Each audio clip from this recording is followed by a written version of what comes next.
In the mood for flowers? How about a giant poppy? Hi, I'm Syndia. If you like oil pastels, subscribe and hit the bell because there will be more. Here's my reference image. I'll put a link to it in the description box. And if you want a close look at the final piece, you can head on to my Instagram and Facebook because I'll be posting a bunch of different photos. I'm drawing on Canson's XL Mixed Media Sketchbook, the 11 by 14 size. I started this drawing with the intention of using my Pastel Art 50-piece set, but I quickly decided to stop using it. I'll let you guess why. So I switched over to my Mungio Gallery Artist Oil Pastels, the 48-piece set. It's a dream. I made a full review of this set. Check it out, it's a good one.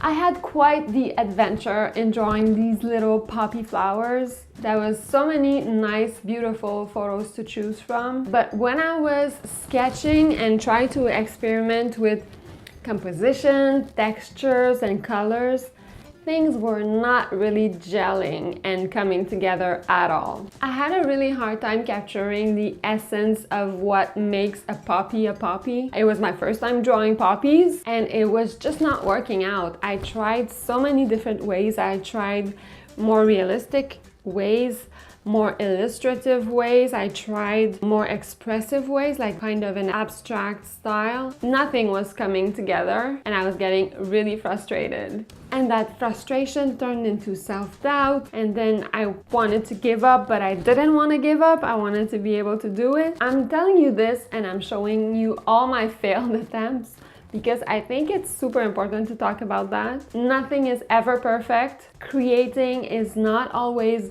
zen and fun. Sometimes it's really hard work and it can be frustrating. And I feel it's like that for everybody, whether you're a very experienced artist or a very beginner.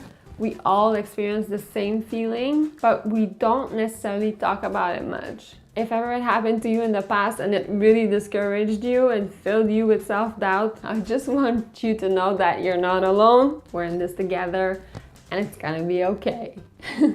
When things like that happen, I try to take a step back and remind myself that everything in life is a question of knowledge, experience, and practice. So I decided to simplify.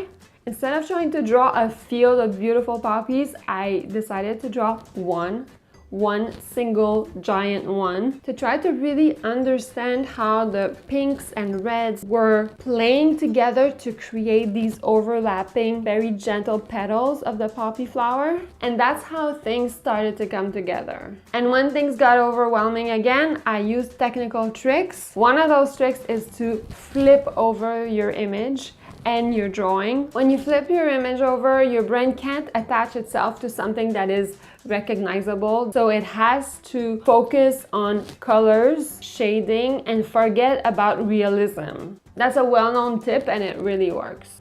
Another thing that I did was to play a little bit in Photoshop with the reference image, create different contrasts, saturation and brightness, maybe 3 or 4, one of which would be black and white to help you see the different shadings of the petal and help you separate the petals. Another point I struggled with was the background. My first idea was to do some kind of impressionistic field of poppies, kind of blurry in the background, but I found that it really distracted from the main flower. I used some walnut oil to basically erase that background that I started with, but then I was stuck not knowing what was the perfect color of background that would work, and that's when the next step comes in. It's something that I use a lot. Halfway through a piece, I take a photo, I pop it in Photoshop, and I kind of play around with the colors to see what works better instead of doing it in real life. And by doing that, I realized that a soft green was the perfect background color for my red poppy. My final piece is not perfect. There's stuff that I really love about it, stuff that I don't like so much. It's not as realistic as I wanted it to be, but given the fact that I had so much trouble capturing the poppy, I think it's pretty darn good. Confession, the bumblebee is my favorite part.